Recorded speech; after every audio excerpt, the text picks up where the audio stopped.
All right, welcome back into one of the other major stories now. Harvard University's Claudine Gay will stay on as president of that school. Harvard's board now reaffirming its support for Gay. It comes after a tumultuous hearing last week on anti-Semitism on college campuses. During the hearing, the Republican Congresswoman Elise Stefanik asked President Gay, Stefanik is an alum of Harvard, by the way, she asked the president if calling for the murder of Jews violates the school's code of conduct. Watch.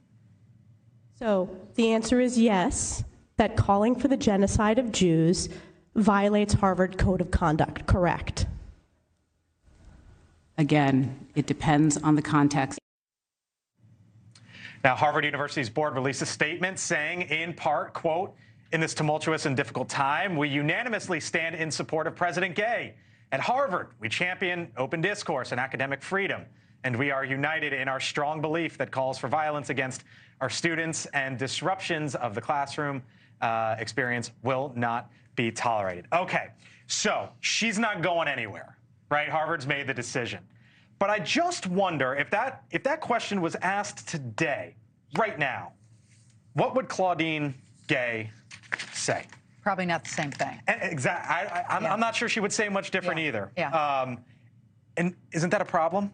No, I would think she wouldn't say the same thing. I mean, you think she would say something? No, I mean, it's all blown up. I think it's a moment where I'm guessing they're all reflecting on how that hearing should have gone differently. And you got one president who's resigned, another one who's squeaked through. I'm not sure what's happening to the third one right now. Stefanik is calling for all three to resign and be removed from office. But no, I mean, it was a cringeworthy moment to listen to that answer. Blake, I think part of the problem here is that we talked about this yesterday with Ford a little bit offset, but there is this issue of college campuses everyone's talking about. But I think the bigger issue is that some of the academic leaders are scared of donors.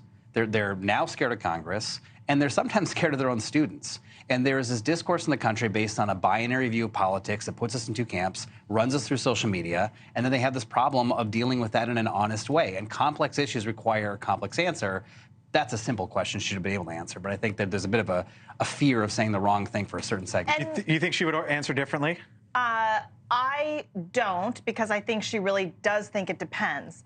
If you go after Jewish students and call for the genocide of Jewish students, then maybe that's okay. Actually, we've seen that on Harvard's campus. But if you go after the genocide of transgender students or black students, that would never be okay. So in a sense, she's very honest. The thing is, how tough to be a Jewish student at Harvard. I mean, I went to Harvard. It's just not fathomable to me to think that they could face what they've been facing, where people are mobbing them, shouting shame, and their president won't do anything. That's one of the ultimate name drops when you say, I went to Harvard. Are you proud of that? It's called Hamas University, actually. Oh, come on. Claudine Gay just found the First Amendment. You know that Harvard has the weakest First Amendment protections, and not only that, she's in academia. And I don't care what the code of conduct at Harvard says, the #1 violation is possibly plagiarism, and there are allegations of plagiarism. I'm going to say the following point, I stand by this point. If she was a white man, she would have been fired. Because she's an African-American woman, that's why they're sticking beside her. I will tell you something else. Losing $1 billion in donations. I think that's what this is about? I absolutely agree with them or no?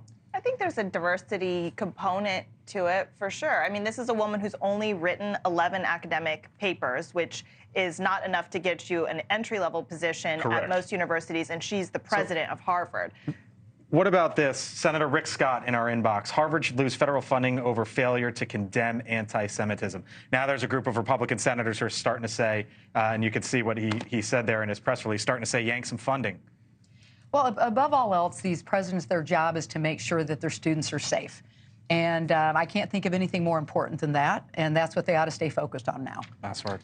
Well, I think this is clearly a viral moment for Republicans, and they've got some blood in the water. They're going after it. But we just talked about all the things that have to happen with Ukraine aid, with Israel. There are bigger fish to fry here than this. Title VI protections. You kidding me? Rick Scott's absolutely right about this. And so is the Congresswoman. You have to make sure your students are safe. And if they're not safe, then the federal government should step in because that is federal law. Last word to the Harvard alum.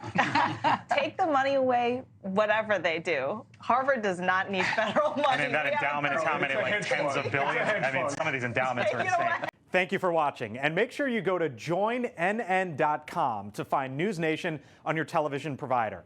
And don't forget to click the red subscribe button below to get more of NewsNation's fact-driven, unbiased coverage.